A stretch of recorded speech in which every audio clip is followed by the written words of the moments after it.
Brandon Gill has done it yet again. He just looked into the face of Biden's former ICE chief of staff and absolutely obliterated him in front of everyone. This was a brutal watch, but only a brutal watch for Democrats. For we conservatives, this was a thing of beauty. He brought up his past words and his past critiques of the Trump administration when it comes to border enforcement, and he hammered him over the head with it. Let's watch every minute of this amazing piece. My name is Clayton Kearns from TrendingPolitics.com. Please make sure to like this video. It helps us out so much, and subscribe to the channel. Nothing builds out a channel like subscribing, and it helps us fight back against the left-wing propagandists that are still on this platform. So let's just get right into it. This is Biden's former ICE chief of staff who said, "You can't bully your way into better immigration results," basically saying that Trump was just trying to scare people. Well,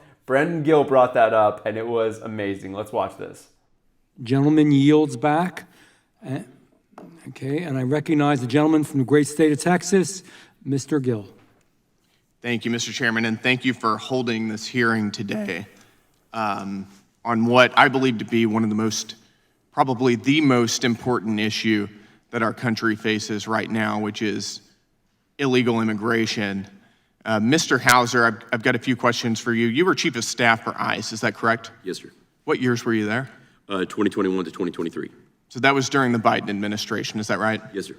Got it. So presumably you're well-versed in border security and immigration enforcement, is that right? Yes, sir. I would say that I'm very aware. I also worked at CBP under the Obama administration. Yes, sir. Got it. So you've got a lot of experience there. I'm going to ask you a few questions. In an interview with the Daily Blast on February 28th, 2024, you mentioned, quote, "You can't deter and punish your way to lowering encounters at the border," end quote.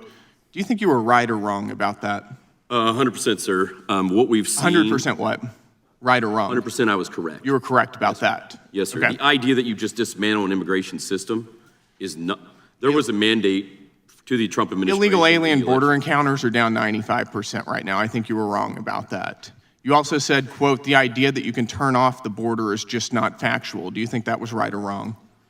Sir, the threats that we're still seeing across the border... Do you think you were right or wrong about that statement? What's that, sir? My question is, were you right or wrong about that statement? When you turn off the immigration system, sir, yes, you will not see encounters. Yes. Well, southwestern border encounters are at a 15-year low under President Trump.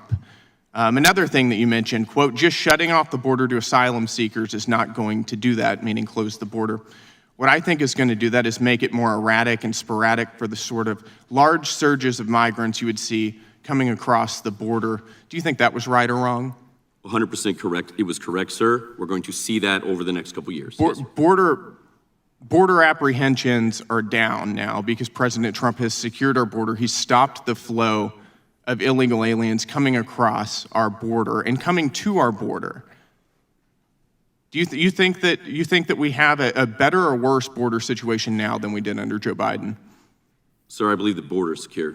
You believe the border is secure, that's right. But you were wrong about a lot of other things, about what would secure the border, is that right? No, sir, it's only been 100 days. You were wrong about what it would take to stop the flow of illegal aliens coming into the United States. You were wrong that secure enforcement that we're seeing under President Trump would stop the flow of illegal aliens. You ought to keep that in mind as you're going to the media and mouthing off about the president. Can I answer that question? Let me ask you another question.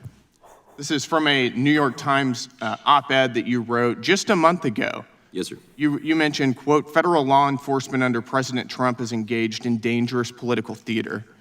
What about President Trump's law enforcement do you think is dangerous political theater? Do you think that seizing 235,000 pounds of fentanyl at the border is dangerous political theater? Is a problem. Do you think seizing fentanyl at our border is dangerous political theater? Do you know who Gilberto Avila Jara is? So that's exactly where ICE should have their resources focused. That's exactly where and this we administration did, and is he was beginning to turn arrested them away last from. month and charged with over 20 sex crimes against minors. Yes, sir. These were the kind of people that Joe Taking Biden 2,000 and CBP under your officers leadership off the border were coming into over our the next country. 3 months doesn't make us more safe. Taking HSI agents away from drug interdiction, taking murderers and rapists off our smuggling streets makes the American make people us more safe. safe. It's your testimony that taking murderers and rapists off our streets does not make us more safe? What I'm saying, is that what sir, you're telling me? what we have heard from this administration is over the next few months, there's going to be thousands of law enforcement focused on non-criminal migrants. We'll see. instead of the You were exact wrong same about a threats lot we of both things. I don't agree put a over. whole lot of stock into that, candidly, and I don't think the American people do either. Do you support amnesty? No, sir. Do you support amnesty for illegal aliens? No, sir. In this New York Times article, you wrote, quote, "That means that the best solution for public safety is not mass deportations. No, I it's support giving undocumented focused immigration I'm support speaking for right migrants now. that need This is my protection time, under our not law." yours. I'm speaking. It's giving undocumented immigrants who have been in the United States for a long time the opportunity to come forward, pay a fine, and gain legal status. That Yes, sir. sounds a lot like amnesty to me, doesn't it, to It's you? a process, sir, under the law that could exercise and allow them for That's migrants to come out of the amnesty. shadows and then focus. That's what amnesty is. This is a deliberate semantic obfuscation, and you know it, and I know it, and the American people know it as it's not, well. Do you think that illegal aliens should be given welfare once they get amnesty? Sir, that's not my department. You've got a lot of opinions on a whole lot of different things. You don't have an opinion Areas on where that? I've worked for 20 years, sir. Yes, sir. And finally, let me ask you, do you think that Biden was successful at stopping illegal immigration? There was failures at the beginning of the Biden administration to deal with the flow of migrants post-COVID, and then there was failures of implementation of policies across all of the immigration system. That's the same problems we're seeing now. The idea that you can enforce your way out of immigration and the challenges that we see across the Western Hemisphere, it's not going to work. We had an open border under Biden. The border's secure now. I think that's a successful Trump policy and a failure of the Biden administration. That was amazing. I will always admire Brandon Gill's ability to be like, by the way, do you believe XYZ? Oh, no, you don't? Oh, okay, because you wrote this. What do you say about it now? And then the person just mumbles and fumbles their way around. And then he says, I don't support amnesty whatsoever. But then he goes on to explain what he does support, which is exactly amnesty. This is absolutely insane. And finally, there at the end, how that guy from the Biden administration straight up admitted that there were failures at the border under Joe Biden is just a chef's kiss, cherry on top. And he's saying, oh, that's what's happening now. No, as Brandon Gill said, border encounters are down 95%. People are volunteering themselves to go home. People are telling their illegal immigrants from other countries, their family members, their friends, do not come. This is not a good time to come to the United States right now.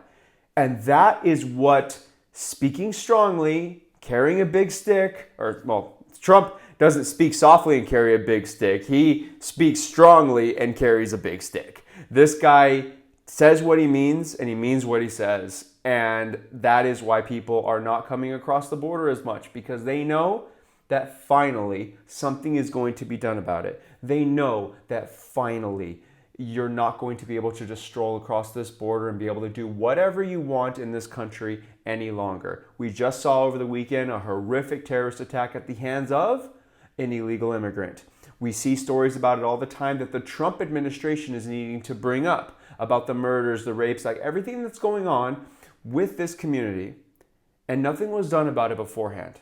But now it is being done because President Trump believes in the rule of law, and that's exactly what our country has needed for so long.